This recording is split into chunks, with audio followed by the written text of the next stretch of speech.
Coming up on Airplane Intel, we take you on a journey from our headquarters in Ocala, Florida, all the way to Van Nuys, California to check out a King Air F90 for a test flight and pre-purchase inspection. We'll run this hot rod through its paces from flight performance and engine health all the way to the smallest cosmetic defects. Will it be a winner or a total dud? Stay tuned and let's find out.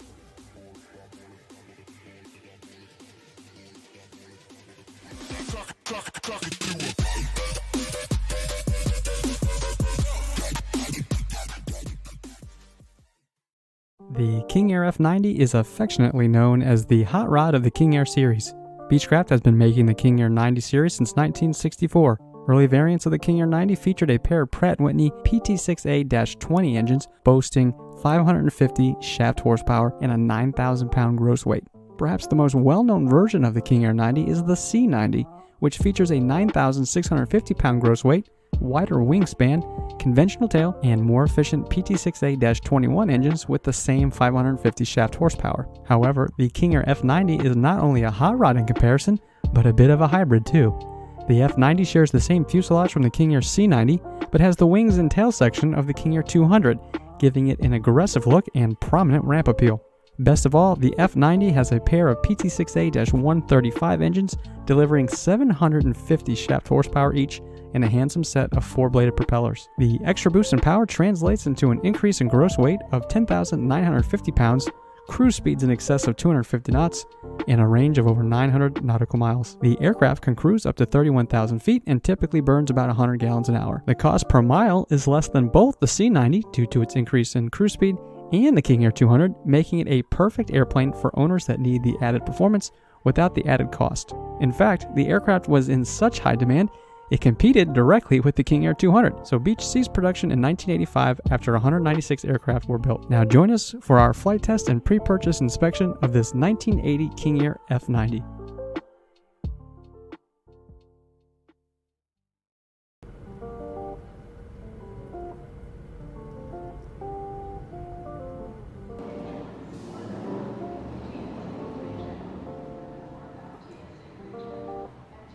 What's up, you guys? All right, so we made it here to LAX. It was about a 6-hour flight from Orlando.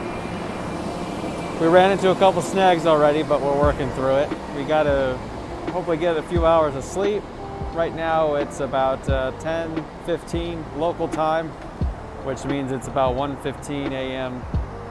back home where we started the journey. We started the workday at 8 a.m.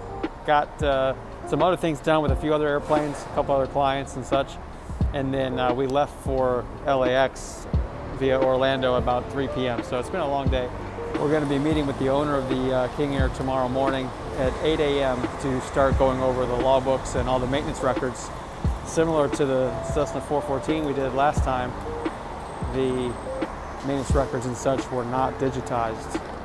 So that just adds a little bit of layer of complexity to the trip. We'll be adding 2 days onto the trip here to go through the logbooks, particularly important on a turbine airplane where there's a lot more life-limited components and required inspections and so on and so forth.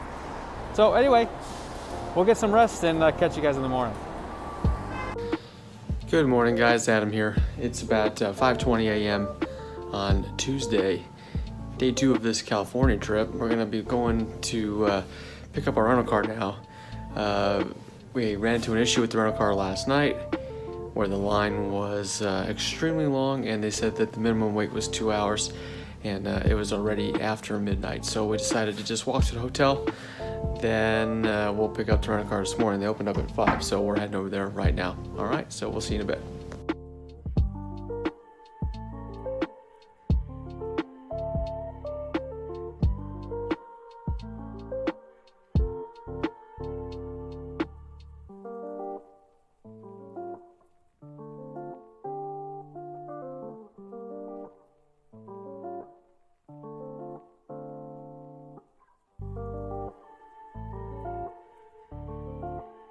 Hello. Hey, what's up, you guys? Adam and Shane here. Check in with you. It's about 4 p.m. on Tuesday, so day 2 here, working on this King Air. Still doing the logbooks. As you remember from our 414 vlog, the logbooks take a while. So Shane, tell everyone what we've been doing the last few hours. So, we've been dissecting the logbooks. Pretty much what you're trying to do is get a general knowledge of how the airplane's been treated, what's due, when it's due. That's pretty much it. Make sure everything's there, make sure nothing's missing, everything's in English. Yeah, it's a bit of a puzzle, isn't it? Yeah. A lot of data to go through. So you have all the law books for the airframe, and in this case there's 4 airframe books, and they're big thick binders with lots of law book entries, but also other paperwork stapled to it. We've got multiple law books for each engine, multiple law books for the props, and we have to validate all the times because the times influence the value. And more importantly, on a turbine airplane, the times influence other maintenance events that occur in the future. So we have to make sure that nothing's overdue or coming due soon by validating the time, seeing when everything was last done. We have a long list of required inspections and required inspection intervals and overhaul intervals and things like that. So like I said, it's a big giant puzzle, a lot of work to do. It's a 2-day process really on a turbine airplane, and in this particular case there's no maintenance tracking at all. So the airplane's not on any kind of maintenance tracking program. So we have to do everything from scratch. So it takes a little bit longer, but we learn a lot about the airplane in the process. So despite the fact that it's a little asinine and time consuming, we learn a lot about the airplane from doing it, and it's gonna make our on-site evaluation of the airplane that we'll be doing in a couple days, it'll make it a lot easier and a little bit more straightforward, and we'll know exactly what to look for when we're at the airplane. And the customer really appreciates it. It's something that most people, I don't know really anybody else that does it this thorough anyway, going through every page since the airplane was built till now, every word in the logbooks. So it means a lot. And today we have a good view. If you want to show them all those cars and everything. Yeah, we have a good view. So I'll take some B-roll here in just a moment of where we're at. We're kind of in a unique place. We're not at the airport. We're at the owner's business, basically. And he does some interesting things with these classic cars and such. So I'll get some B-roll of that here in a little bit. But yeah, still a lot of work ahead of us. We still got to finish the logbook audit tomorrow. We'll be spending most of the day doing that and putting everything together in a written report so that the customer can see what's going on. So anyway, I guess that's all for now. Shane's got some typing to do. We got to get back to work. All right, we'll see you.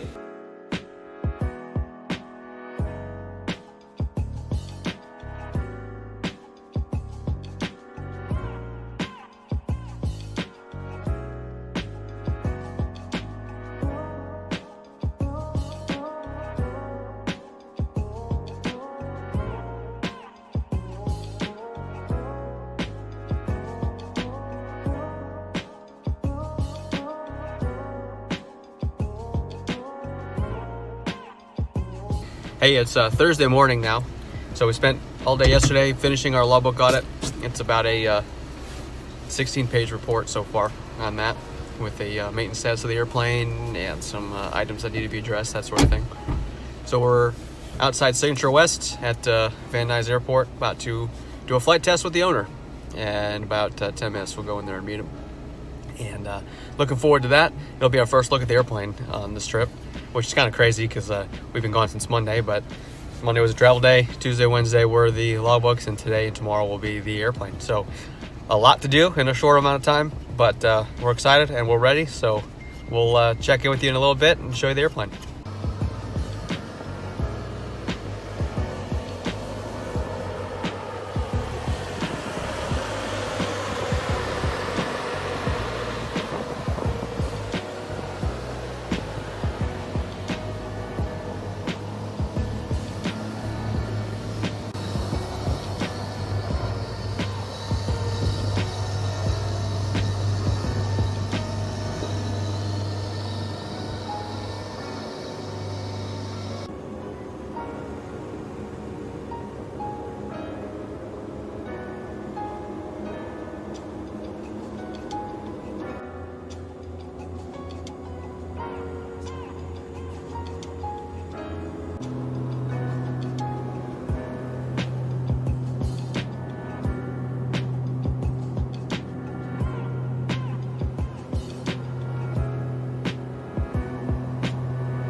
What's up, you guys? Adam here, inside the King Air F90. We're running through one of our checklists now. We just finished the test flight. Everything went really well on that. And so we're just running through one of our condition checks now, looking at the airplane as a whole before we start opening it up. Basically, what we've done recently is the lights test, all the heats. We're looking at all the seats and the overall condition of the skin of the airplane, looking at the oil, all the windows, all the instruments. So we're checking the accuracy of everything, the condition of everything before we start opening things up. That way, we know that we didn't damage anything. We know that it was existing already, or whatever the case may be. So we just checked all the lights and all the annunciators in the cockpit and instrument accuracy and all the little knobs and switches and everything else. So it's kind of a lengthy process here. We're about to transition in just a moment to the engines, where we're gonna bore scope the engines and look at the props and the spinners real good and all that sort of stuff. So that's the goal for today, to do the aircraft condition check, which we're just about wrapped up with, and our overall looks at the engines. And then tomorrow we'll open up the airframe and do the interior. So a lot of work ahead. Right now, I don't know what time it is. Probably getting late in the day already. So we'll work until they tell us we can't be here anymore. All right, so we'll check in with you later. Hey Shane, what's going on? Hey. What are you working on? So this is the PT6A-135 engines. These come standard on the F90. So far what we've done, we've taken out some of these fuel nozzles to do the bore scope. We get into the hot section. We've taken out the igniters to inspect those. We've also went in through the exhaust to throw the bore scope in there, see what we can see. Tomorrow, the inlet screen. Yep. Oh yeah, we went through here. Tomorrow we will take oil samples, inspect the oil filter, inspect the fuel filter, inspect the chip collectors, and then squawk out the engine. Yep. So right now we'll just look over the engine some more. Any defects or things that aren't rigged right, or missing safety wire, or anything that's out of place there, right? Yeah. Yeah, guys, so the bore scope takes a while on these, because you gotta, as you mentioned, pull these nozzles out, and then you gotta put some a special tube that goes in here so that it can go all the way around into the hot section of the engine. And so, we can see the cold section over here and the power turbine over there through the exhaust. But anyway, yeah, we got a lot left on this, so I just want to check in with you guys. What do you think, Shane? It's looking good so far. Airplane's looking really good so far. It's a clean airplane. We have a few squawks like always, but this is a good one. None of them are perfect, but this is a good one. Cool. All right, well, we'll see you guys later. See you. All right, guys, so I just want to discuss a couple of discrepancies that we found on this airplane, both of them during the bore scope inspection of the right-hand engine. So we bore scoped both engines, of course, but a couple items that we found on the right engine. One of them was a little bit surprising, the other one not so much. So the first one that we found was some light sulfidation, which is a form of corrosion on the right-hand engine's compressor turbine blades. So it was pretty light, as I say, so not too startling. It's something you see a lot on airplanes, especially when they're not getting compressor washes at their recommended intervals. But it can be something that gets pretty bad, so you have to monitor it, and the remedy to that is an increase in frequency for compressor washes or desalination rinses, that sort of thing. The other thing that we found, which was a little bit more surprising and less expected, and something that I had to do a double take on when I was looking at it, and that was a small crack on the power turbine stator on the right engine. Now, it was a small crack. It's hard to measure with the bore scope, but long story short, we took pictures of everything, which I'm showing now. So the first thing we had to do is go through the maintenance manual to see if, hey, are these things in limits or not?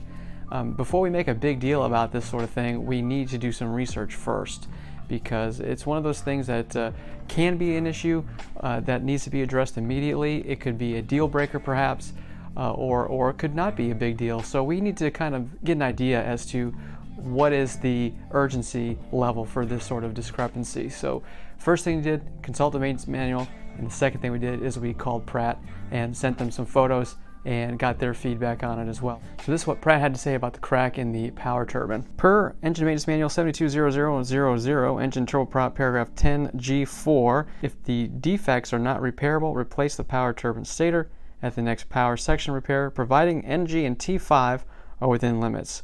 There is no need for power section repair or power turbine stator change, regardless of the amount of damage, unless structural integrity of the vanes are affected, which would be wide open cracks, excessive foreign object damage, and missing or burnt material.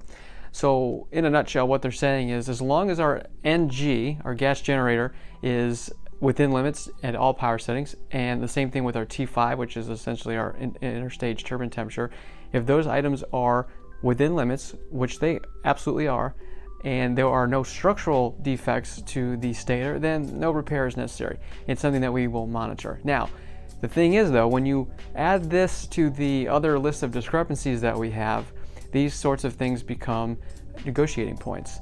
And as a result of this, we were able to discuss everything with the current owner, discuss it with our client, the buyer, and worked out some things to ensure that the airplane is, first of all, airworthy, and second of all, still a good deal, which it absolutely is.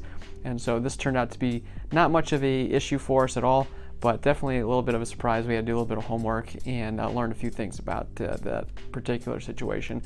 But again, when you stack these things up together, that's how you can start developing a negotiation strategy to ensure that you're getting the best possible deal for the airplane and the best outcome for both parties.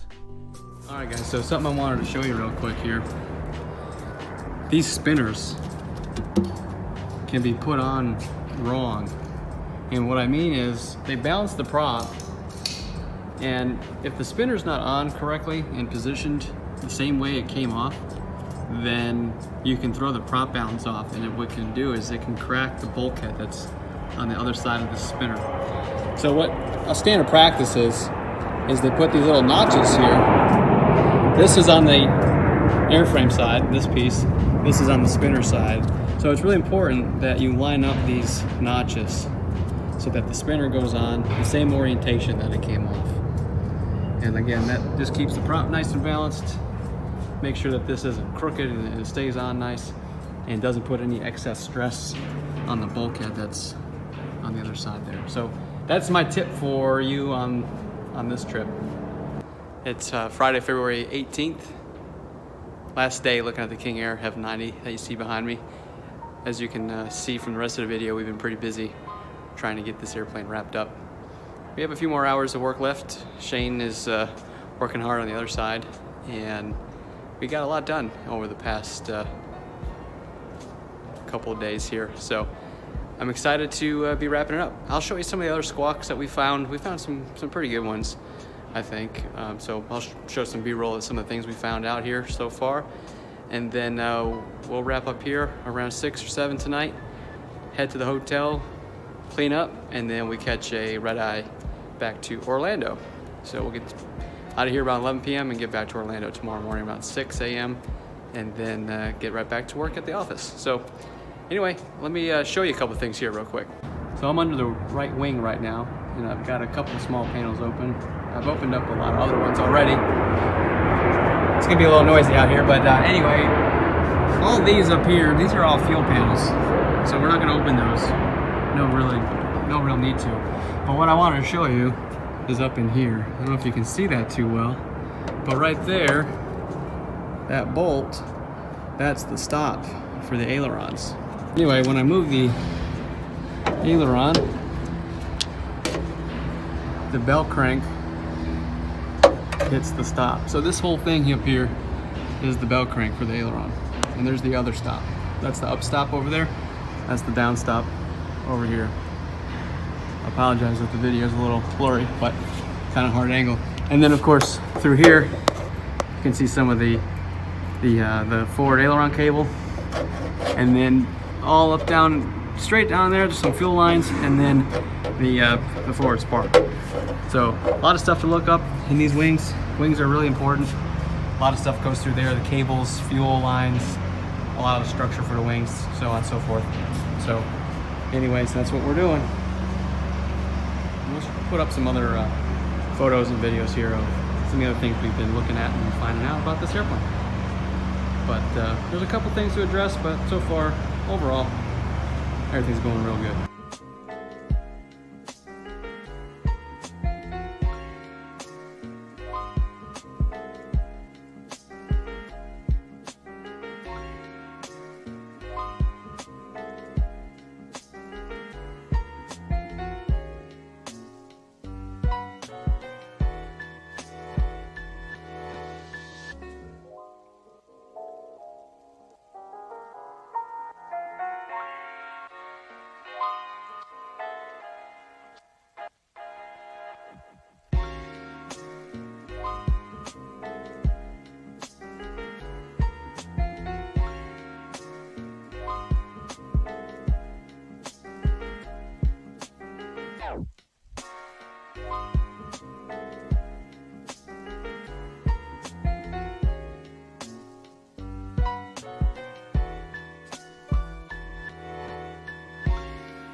Hey, what's up, guys? Adam here. Hey, I'm Shane. Hey, we've seen a lot of cool airplanes here, didn't we? Yeah. Van Nuys is a real cool airport. We've probably seen 20 Gulfstreams take off today. There's Yeah. a bunch of heavy iron here. Yeah, and it's a pretty unique place. One of the busiest GA airports in the world. But something I wanted to talk to you guys about real quick is clarify a common misconception. So we're out here doing a pre-buy in this airplane. And the misconception is with a lot of people, including the owners and sometimes the brokers and such, is that we're here to kill the deal, so to speak, or make the deal not happen. And I don't know about you, but that's not what I think our job is. What do you think? No, not at all. Like I mentioned earlier, definitely there's no perfect airplane, but there's definitely a lot of great ones, and we see a bunch of great ones. We want to make sure that everybody knows that we're definitely not here to kill deals. We just want to make sure that our customer knows the value and the status of the airplane when we get done. That's right, yeah. So our objective is to, like he said, get the value of the airplane, the maintenance status of the airplane, and the overall condition of the airplane. Pedigree. The pedigree, exactly. We don't make a big deal out of spilled milk. Like you said, no airplane is perfect. We're not here to make a big deal out of small things. Just make sure that the airplane is as represented, and that's it. In fact, we hope the deal goes through because we spend a lot of time on these airplanes doing pre-buys, and we would want the deal to go through. And typically, by the time we get to this point, we've vetted the airplane very thoroughly already by doing some of the other office research on the airplane and things like that. We know a pretty good idea of what the value is. We know what all of the history of the airplane. So by the time we get to this stage, basically we start out with the airplane having an A+ to begin with. So it's if there's things that come up, they come up. But our job is not to squawk the airplane out per se, or down the airplane for any reason. We want the deal to go through unless there's an obvious major issue. But you have anything else you want to say about that? Let me think. Yeah, instead of a deal breaker, we just want to make sure the deal is fair. That's the best way I can put it. That's exactly it. We want to make sure that the deal is fair, that the airplane is a good airplane, and it's being sold at a fair price. So anyway, that's another little tidbit for you, just to clear up some common misconceptions that people have when we're out here doing these things. And like I say, we vet the airplanes already before we get to this point. And as we expected, this airplane is turning out to be pretty good. So I don't know if you guys can see this or not. There goes, what is that, Challenger? Or that Rare? Yes. Anyway. It's all day long. All day. So anyways, we'll catch you guys later. Thanks for watching. If you enjoyed this video, don't forget to hit the like button and subscribe to our channel. To learn more about our aircraft pre-buys and aircraft owner support services, head on over to our website, airplaneintel.com. To hear our aviation podcast about aircraft ownership, search for the Airplane Intel podcast wherever you download yours. Until next time, keep the dirty side down and stay safe.